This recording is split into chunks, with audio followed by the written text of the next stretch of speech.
The ship has hit the fan. I repeat, the ship has hit the fan. Unplugged minds, we taking over.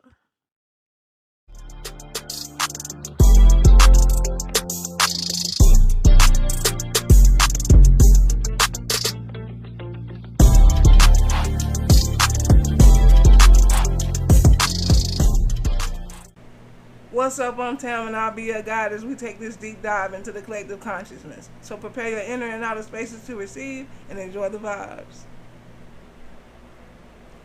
Alright, so welcome to another video. I appreciate you guys for coming. This one is going to be why spiritual people call the black woman God.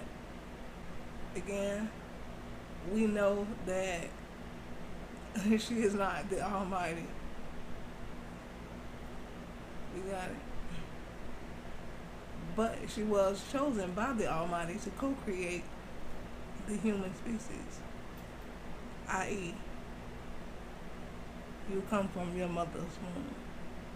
She is the God of the physical. The first one. Genesis 1:27. So God created man in his own image. In the image of God created he him. Male and female created he them. Genesis 5:2. Male and female created he them, and blessed them, and called their name Adam. Adam is atom, and atoms are the building blocks used to create the black woman. She is the only species on the planet that is fully equipped, that has everything she needs to make it through this plane. She has her womb, she has her melanin, she has the mitochondrial Eve gene. She holds the DNA sequences for every race on the planet, including one race that has not been found yet, or we all come from one woman, the Great Mother, through a process called parthenogenesis, is how babies are made currently. It's just an illusion. Not really an illusion, but it's a part. We just learn how to. Am I ready for this conversation?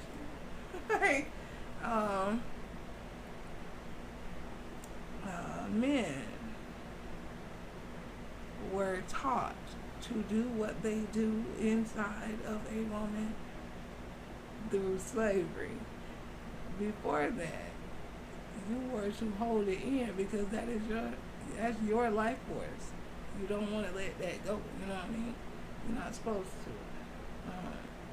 But even when you do, a woman's egg is already fertilized.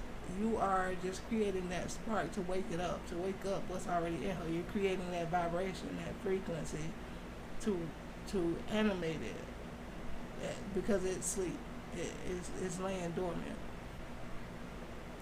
Also in other cases like fibroids and teratomas, those are women having babies. They have teeth, they have fingernails, hair, have toes or fingers, but those are women having babies by themselves. It's just through all the vaccinations and the chemicals that they have in the food, air, and water, damaging your ability to do this. And of course, you know why. Patriarchy, survival,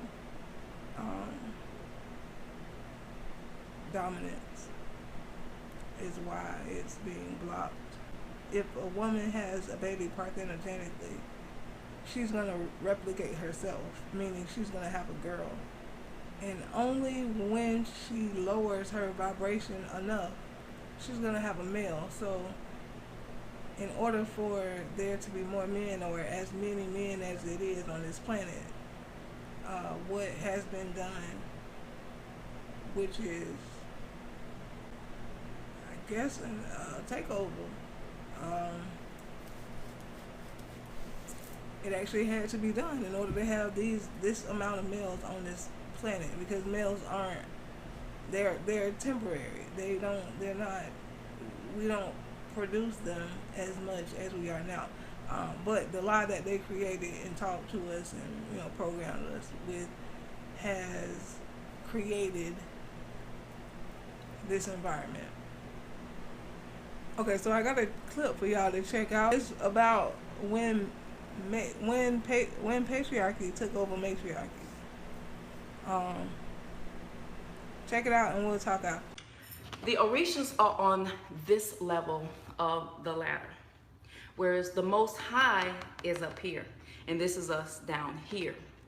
In the ancient times, our ancient patriarchs were envious of the matriarchs because matriarchy was the rule. This was before, the cults of Amun-Ra and all of those types of things in Egypt. And the patriarchs, the fathers, the ancient fathers, they were jealous, I would say.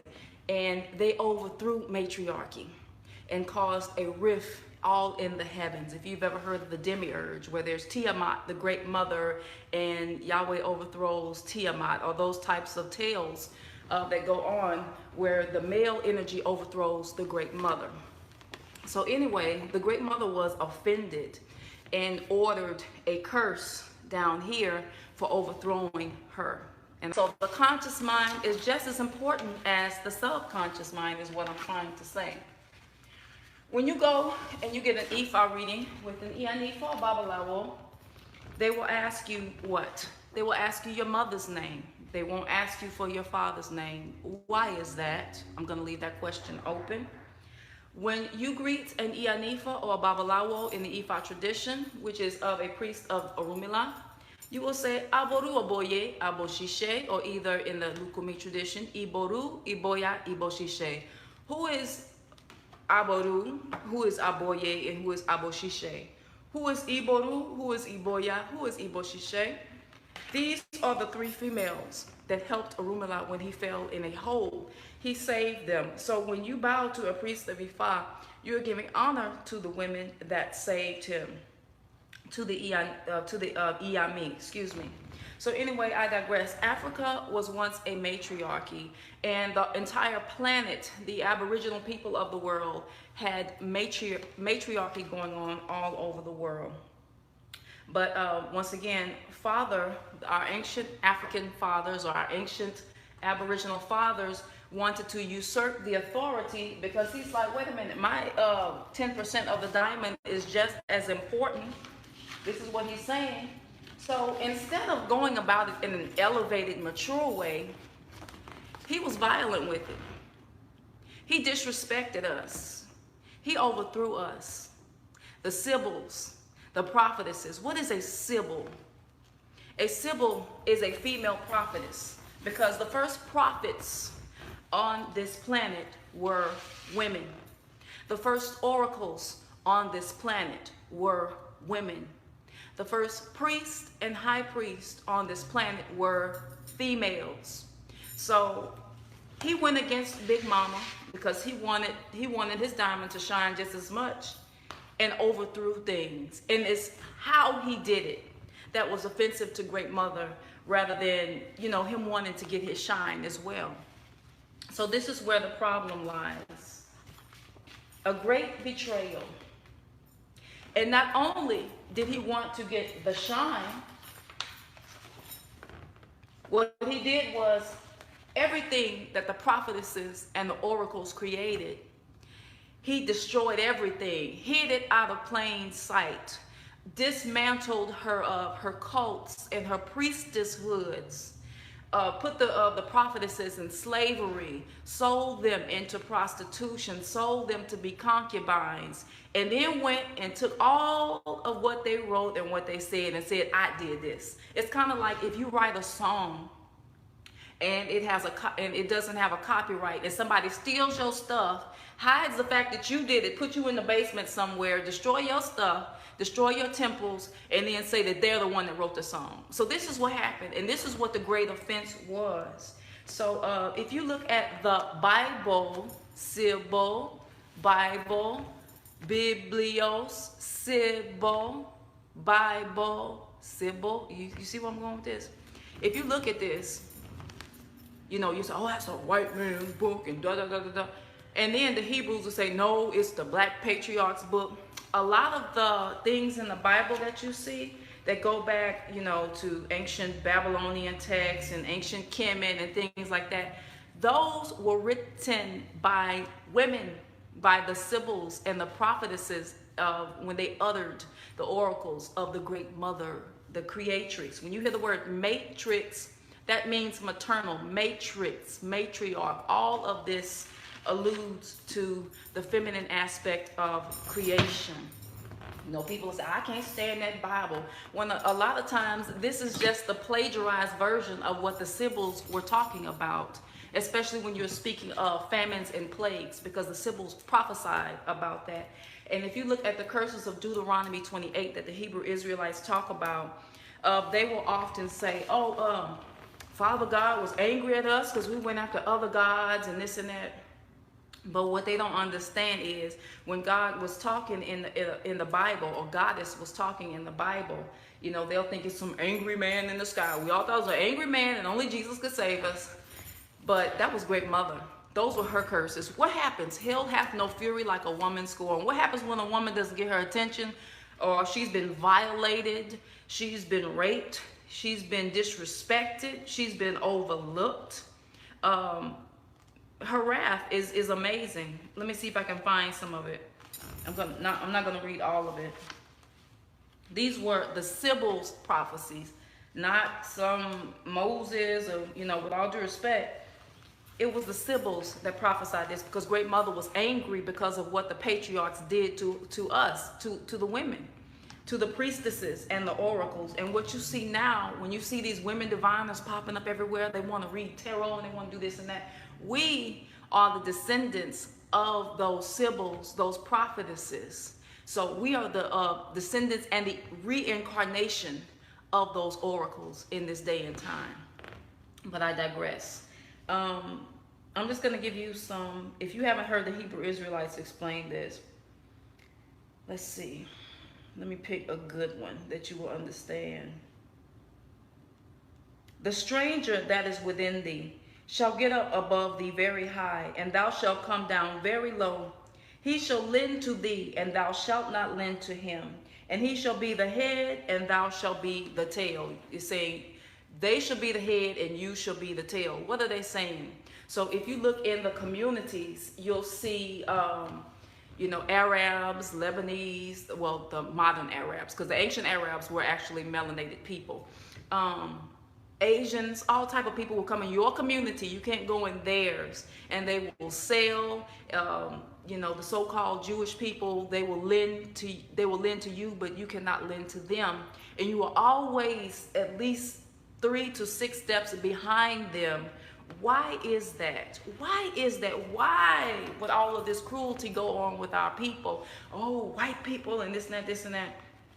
I'm not saying that they haven't been evil, that they haven't done evil things, but she has used them as her whip to punish us, because everything that the Caucasians have done in this society is what the father patriarchs did to the mother.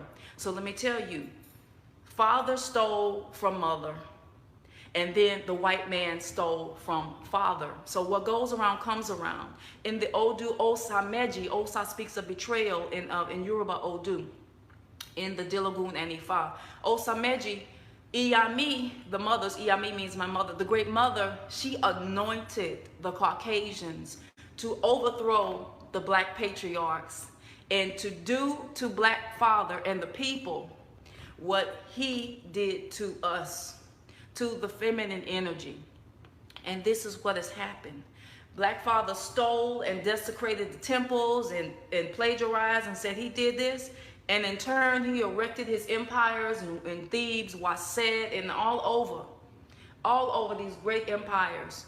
And soon, as time went on, their descendants, the Moors, those patriarchs of the time, they went into Europe, taught the Caucasian man their mysteries and their secrets. And in the Caucasian, I want you to look at this picture right here. This is Islamic people, Islamic men, which is it's a patriarchal tradition or religion. Look how they're praying. Look how they're bowing. What do you see special about what they're doing? Can you see that? Why do they pray like that? What are they doing? Why are they folded over like that? Why do they pray like that? What's the meaning of that? Who else in creation positions themselves like this?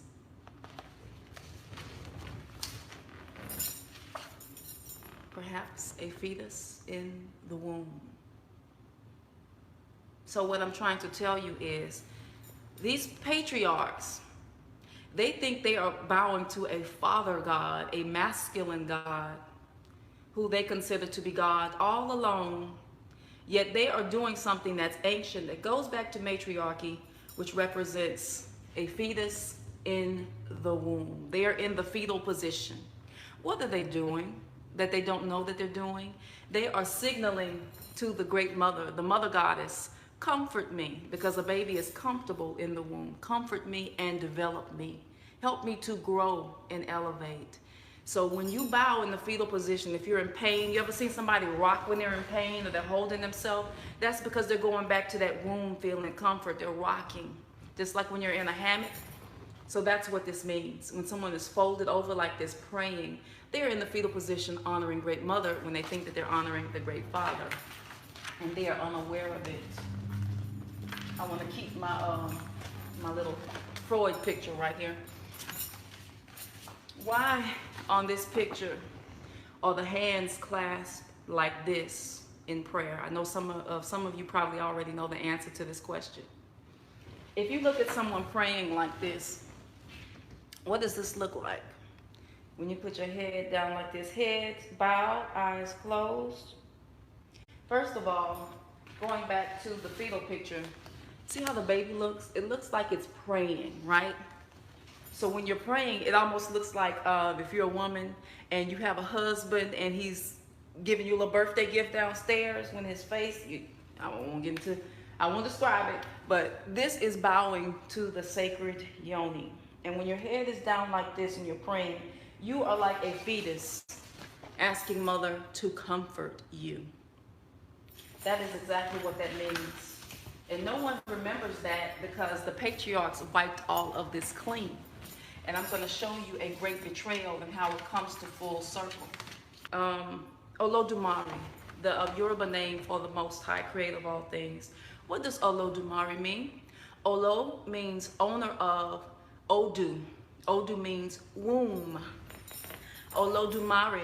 So that's part of the name. Then they talk about Oshumare, serpent and the rainbow, etc. But Olodumare, owner of Odu. Who is the owner of Odu? Who is the owner of the womb? We women, because we have a womb. And then you look at the term El Shaddai, the big-breasted one, the comforting one. Does Father have big breasts? Does he comfort with his big breast? Or does that sound like a nurturing mother that is giving breast milk? So we have El Shaddai, we have Olodumare, and this is kind of giving you symbology of, you know, the feminine aspect of Creator, which has been discredited throughout the ages, that has caused the world to go in a disarray. Now, I want to say something. Which with a lot of detoxing, you know, eating the right things, going back to our natural fruit-based diet, just undoing the things that they did, we could actually go back to our natural state, which we are going to return to it. The end is the beginning, but so back to it. So God is consciousness, and consciousness is energy. Energy is, there's only one energy, but it's two parts, masculine and feminine energy. It is 90% feminine and 10% masculine. That is the balance. That is the full spectrum. That is God. That is a formula in which everything is built on. And the way you check your work, so to speak, in spirituality is as above, so below. I know a lot of Christians and religious people are afraid of that term, as above, so below. And a lot of celebrities like to do the hand thing, and they just playing mind games with you. they know information and they're hiding it from you, and that's all that they're doing. They make it spooky so that you don't look it up. But common sense, if y'all read y'all Bibles, y'all have read on earth as it is in heaven. That's the same thing. So if as above, so below is evil, then on earth as it is in heaven is also evil. But anyway, that's how you verify what's true or not. Anything that happens with the planet is going to happen on the planet, and it's going to happen in your body. Everything is connected, and everything has a direct effect on, everything around it, everything else. Example, as above, so below. God/energy is 90% feminine and 10% masculine. So below, your mind is broken into two. You have left brain, you have right brain. Left brain is masculine, right brain is feminine. And you use your left brain 90% of the time. Or you use your left brain 10% of the time and your right brain 90% of the time. You have the conscious and the subconscious. Subconscious is feminine. It makes up 90%. Your consciousness, is 10%. So that's as above, so below. And the next part is as within, so without. So that's, the end part, which is your mind.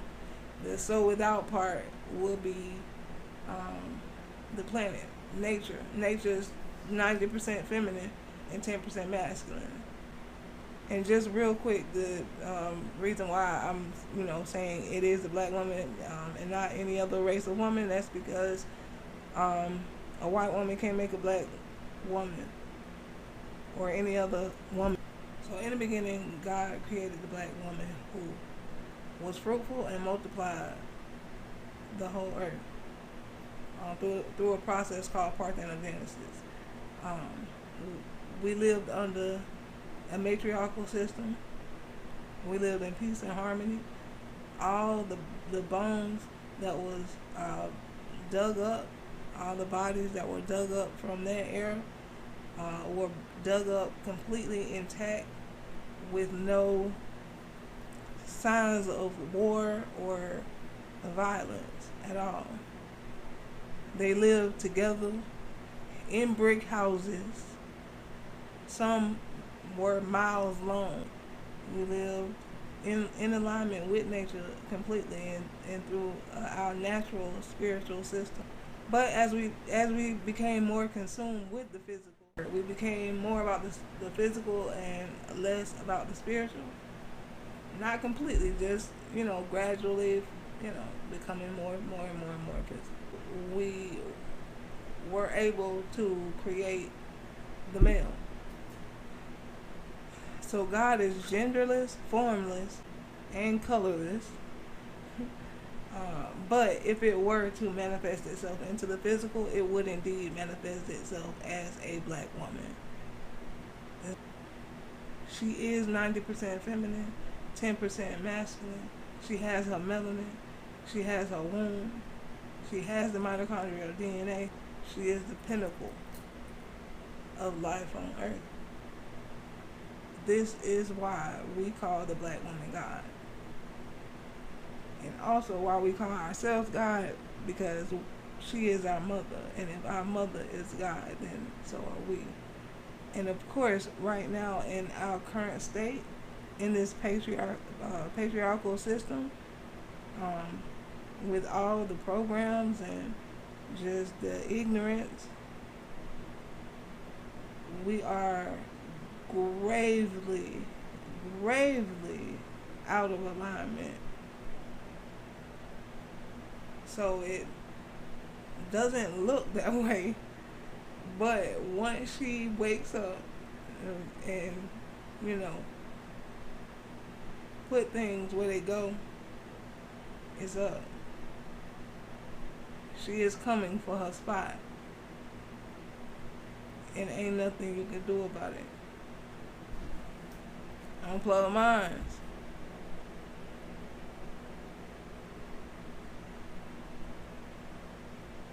It's that way.